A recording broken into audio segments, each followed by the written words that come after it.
Hi, Stephanie and Dream are back for the April episode. We are on the road to Standardbred Nationals 2022 as Team Chasing Down a Dream. April was a fun month. We went to our first schooling show in Freehold, New Jersey. She did incredibly well for a crazy, windy, cool day. She handled it with grace and style. We have been spending a lot of time in the arena working, trying to develop that nice, balanced, calm, and focused walk. And we have also been focusing on changes of direction with moving off the leg, as well as adding in lateral movements to get that body bending.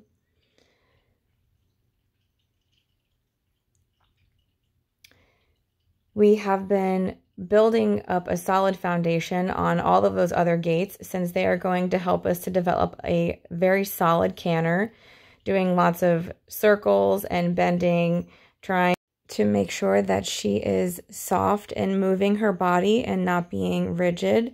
So we have a lot of elasticity in her neck and movement through her core.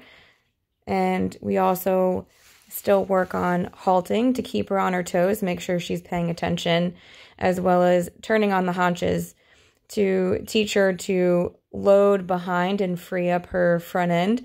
So this way, when we ask for a canter departure, she is already sitting on her haunches, and so she can just fall right into a nice, easy canter. Obviously, practice makes perfect, so we just keep practicing and developing on the small little things that we accomplish all the time. We are always learning to lengthen and shorten our stride, as well as to remain balanced while we do that.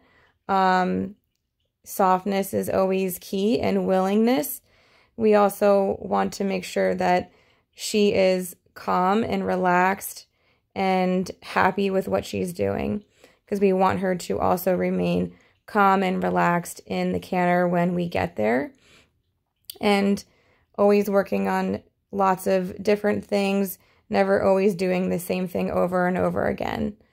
So we want to make sure that she's always paying attention. As we build up trying to get ready for nationals in July, we have to keep putting things together. So we have been doing a lot of trot pole work in preparation for the canter. So this month we are focusing on obtaining the canter, and sometimes we have a great left lead canter, and other times we have a fantastic right lead canter, and then other times we have a little bit of both. Sometimes we have more right lead, sometimes we have more left lead, and sometimes we have a lot of nothing. So baby steps on building the canter with her, but she has already shown so much promise in the canter. She seems to always be very much more willing now to break into the canter compared to when I first started. And sometimes she struggles in one direction more than the other. But the key factor here is that she keeps trying, and she also has this great ability to come back to you very quickly, and she doesn't get hot or crazy, and she's able to get back right into work.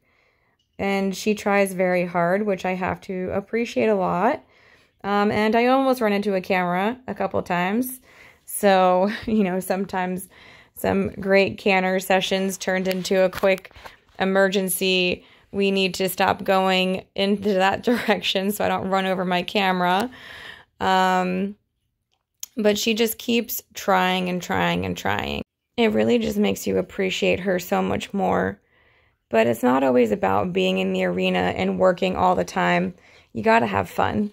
So of course, when we got invited to a beach ride with our friends, I couldn't say no. So we went on our first beach ride, and she took to it really well. She even got really close to the water and even got a foot in. The ocean was pretty scary, so in the 2 hours we walked up and down the beach, she got pretty close quickly, but, you know, a foot in is pretty great, so I'm going to take it.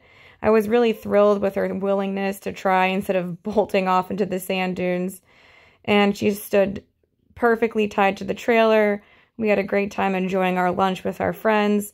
And the best part of all is that we made memories to last us a lifetime, and we look forward to doing it again. So, well, that's all, folks. Until next time, see you next month.